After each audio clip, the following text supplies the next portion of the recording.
Hello my dear student, welcome back to our channel Rajput एस्कम study. तो दोस्तों, आज के इस वीडियो में हम आप सभी को क्लास 12 जो कि हमारा बायोलॉजी है, बायोलॉजी के हम पूरी किताब के 25 सबसे महत्वपूर्ण बहुविकल्पीय प्रश्नों को बताएंगे। ये जो आपके 25 बहुविकल्पीय प्रश्न हैं, आप पूरे किताब के छाँट कर हम बहुत ही इम्पोर्टेंट जो आपके बहुविकल्पीय प्रश्न हैं उन सबको इस वीडियो में बताएंगे। यदि आप देखें तो पूरी किताब के आपके जो है 100-150 क्वेश्चन होंगे बहुविकल्पीय प्रश्न के। उसमें से मैंने 25 जो सबसे महत्वपूर्ण प्रश्न थे बहुविकल्पीय के, वह सब इस वीडियो में हम आप सभी को बताएंगे। तो वीडियो को लास्ट तक देखिएगा, बहुत ही इंपॉर्टेंट है आप सभी के बोर्ड एग्जाम 2025 के लिए। तो वीडियो को लास्ट तक देखिएगा, लास्ट तक बने रहिएगा। और चैनल पर नया हो चैनल को सब्सक्राइब कर लीजिएगा, सब्सक्राइब करना मत भूलिएगा और नोटिफिकेशन भी ऑन कर लीजिएगा। चलिए स्टार्ट करते हैं। तो देखिए, पहला हमारा जो बहुविकल्पी प्रश्न है वो क्या है। बीजांड का वह स्थान जहाँ बीजांड वृत्त जुड़ा होता है। क्या? बीजांड का वह स्थान जहाँ बीजांड वृत्त जुड़ा होता है उसे कहते हैं, यानी कि उसे क्या कहते हैं। ऑप्शन ए है निभाग, ऑप्शन बी है नाभिका, ऑप्शन सी है केंद्रक, ऑप्शन डी है माइक्रोपाइल। क्या? माइक्रोपाइल। तो इसमें से आपको बताना है कि आपका जो बीजांड है वह कौन सा स्थान है जहाँ पर बीजांड वृत्त जुड़ा होता है। तो देखिए, आपका जो बीजांड वृत्त में जुड़ा होता है उसे कहते हैं नाभिका। क्या?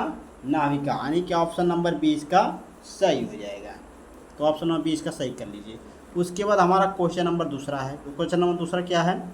निभाग पाया जाता है, जो ये निभाग है ये कहाँ पर पाया जाता है। तो ऑप्शन ए दिया है आपका परागकण में, ऑप्शन बी है बीजांड में, ऑप्शन सी है भ्रूणकोश में, ऑप्शन डी है ये सभी। तो इसमें से आपको बताना है निभाग किस में पाया जाता है। तो जो निभाग होता है वह आपके बीजांड में पाया जाता है। क्या? वह बीजांड में पाया जाता है। ऑप्शन नंबर 20 का सही हो जाएगा। उसके बाद हमारा क्वेश्चन नंबर तीसरा है। क्वेश्चन नंबर तीसरा है वो विकल्पी प्रश्न का, बहुत ही इंपॉर्टेंट है।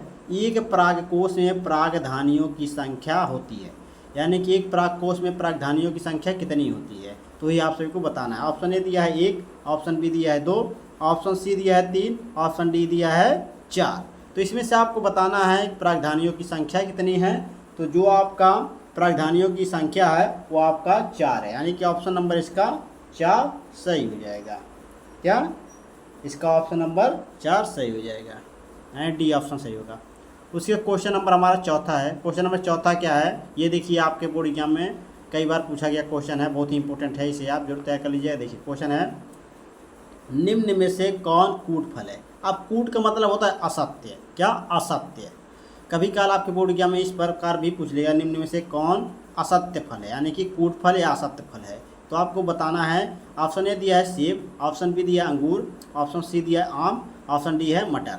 तो इसमें से आपको बताना है कूट फल कौन सा है, यानी कि असत्य फल कौन सा है। तो आपका जो सेब है ये आपका असत्य फल है, यानी कि ऑप्शन नंबर ए इसका सही हो जाएगा। क्या? ऑप्शन नंबर ए सही हो जाएगा। तो क्वेश्चन नंबर चौथे का जो आपका सही आंसर है वो ये है, यानी ये ऑप्शन है, यानी सेब। तो चलिए क्वेश्चन नंबर देखते हैं 5। देखिए क्वेश्चन नंबर 5 में क्या है आपका। क्वेश्चन नंबर 5 में है, निम्नलिखित में से कौन सा एक आभासी फल नहीं है। अब देखिए, आभासी फल नहीं है, इसमें पूछा है आभासी फल नहीं है। तो ऑप्शन ए है सेब, ऑप्शन बी दिया है स्ट्रॉबेरी, ऑप्शन सी है अखरोट, ऑप्शन डी है आम।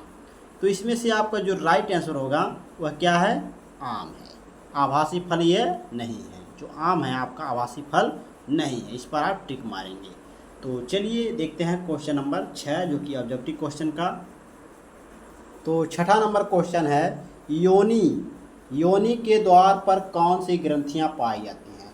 जो योनि के द्वार है उस पर कौन सी ग्रंथियां पाई जाती हैं। तो ऑप्शन ए है बल्बोयूरिथ्रल, ऑप्शन बी है बर्थोलीन, ऑप्शन सी दिया अंडाशय, ऑप्शन डी है भगशीष। क्या? भगशीष है। तो जो योनि है आपका, योनि के द्वार, उस पर कौन सी ग्रंथियां पाई जाती हैं। तो जो ऑप्शन नंबर बी है इसका सही हो जाएगा, ऑप्शन नंबर बी बर्थोलीन। इस पर आप टिक कर लीजिएगा। उसके बाद हमारा क्वेश्चन नंबर है 7वां, जो ऑब्जेक्टिव क्वेश्चन का 7वां नंबर क्वेश्चन है, भ्रूण का रोपण कहाँ होता है। क्या? जो भ्रूण होता है उसका रोपण कहाँ पर होता है। देखिए ऑप्शन ए है गर्भाशय में, ऑप्शन बी है योनि में, ऑप्शन सी है अंडवाहिनी में, ऑप्शन डी है अंडाशय में। तो जो भ्रूण का रोपण होता है वो कहाँ पर होता है। तो देखिए, जो आपका भ्रूण का रोपण है वह आपका कहाँ पर होता है, तो वह गर्भाशय में होता है। तो ऑप्शन नंबर ए इसका सही हो जाएगा। तो चलिए क्वेश्चन नंबर 8 देखते हैं। क्वेश्चन नंबर 8 में आपका दिया है, गर्भकाल की किस अवस्था में शिशु की धड़कन सुनाई देने लगती है। यानी गर्भकाल की किस अवस्था में जो शिशु यानी बच्चा होता है वह उसकी धड़कन सुनाई देने लगती है।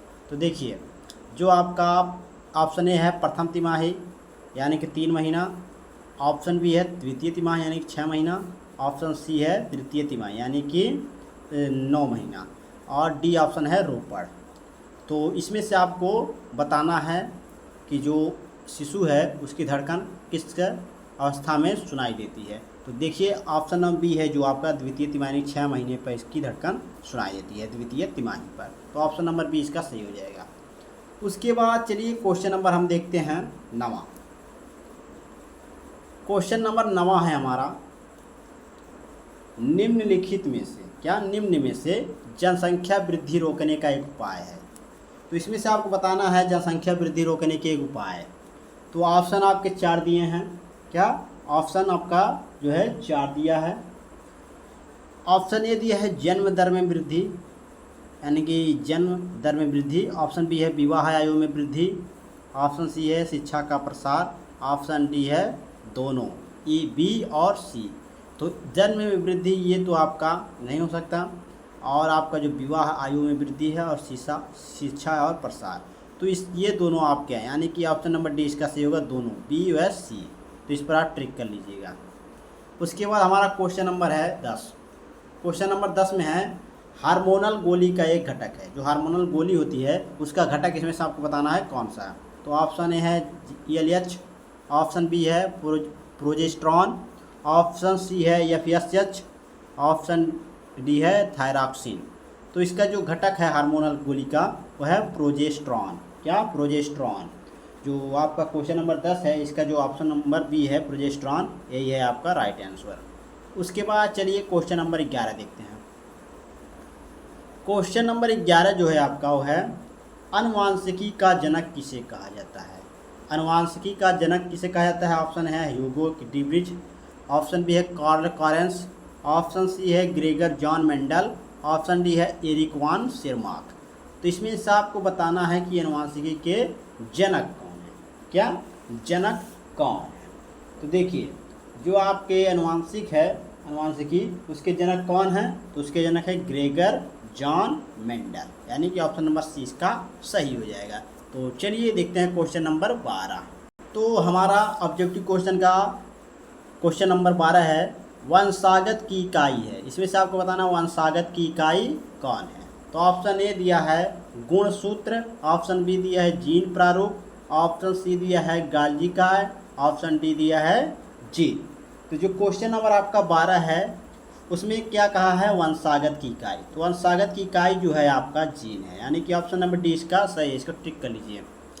देखिए इसका PDF चाहिए तो कमेंट कीजिएगा, हम आपको टेलीग्राम चैनल पर इसको PDF प्रोवाइड करा देंगे।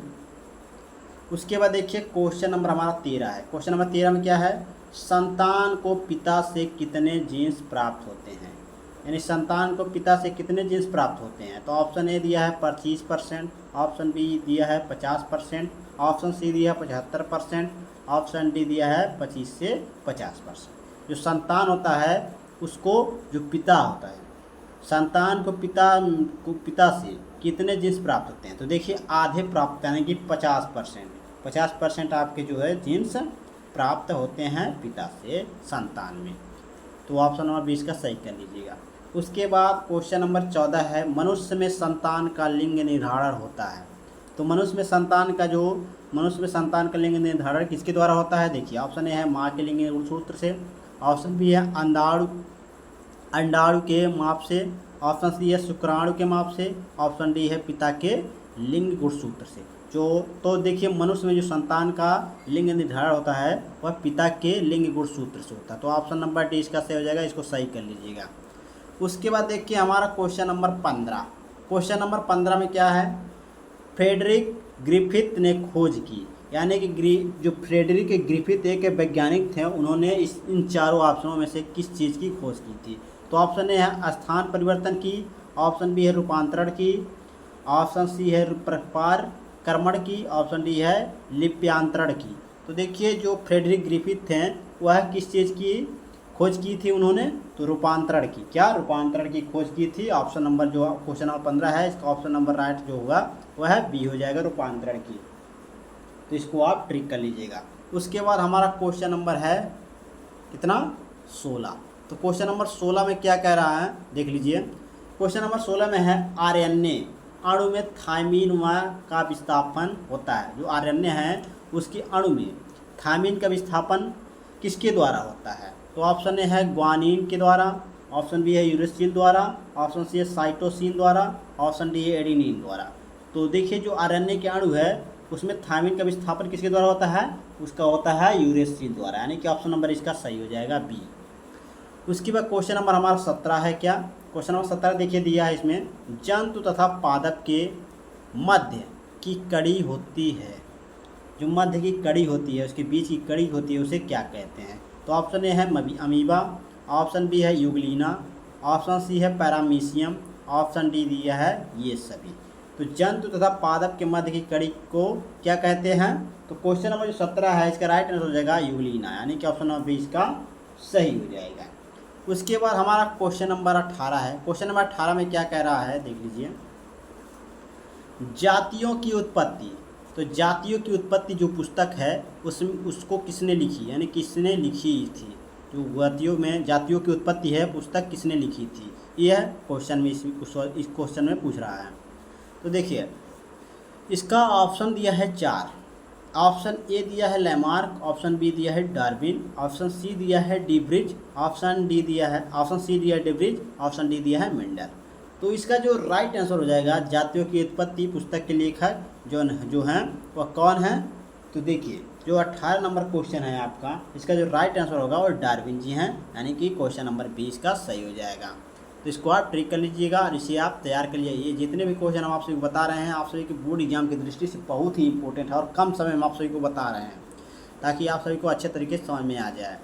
ज़्यादा समय हम आपका नहीं ले रहे हैं और बहुत ही अच्छे तरीके से समझाएंगे। तो आगे चलिए और देखते हैं क्वेश्चन को। नेक्स्ट क्वेश्चन हमारा है 19 नंबर क्वेश्चन है आपका, प्राकृतिक चयन सिद्धांत किसने प्रतिपादित किया।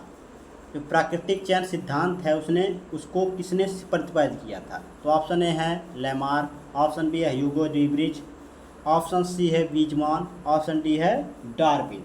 तो जो क्वेश्चन नंबर आपका 19 है इसमें क्या कह रहा है प्राकृतिक चयन क्या सिद्धांत जो है वह किसने प्रतिपादित किया था। तो वह किए थे डार्विन ने, यानी क्वेश्चन नंबर जो 19 है उसका राइट आंसर हो जाएगा ऑप्शन नंबर डी। इस पर टिक कर लीजिए, इसको तैयार कर लीजिए।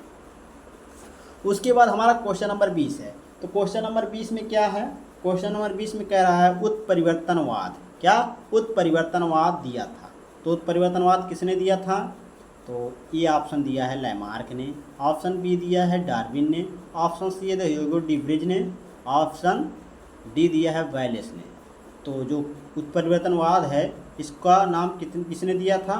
तो देखिए जो क्वेश्चन नंबर 20 है इसमें उत्परिवर्तनवाद ये किसने दिया था। तो इसका जो ऑप्शन नंबर सी है ह्यूगो डीब्रिज, इन्होंने इसका नाम दिया था उत्परिवर्तनवाद का। तो ये ऑप्शन नंबर सी इसका सही कर लीजिए।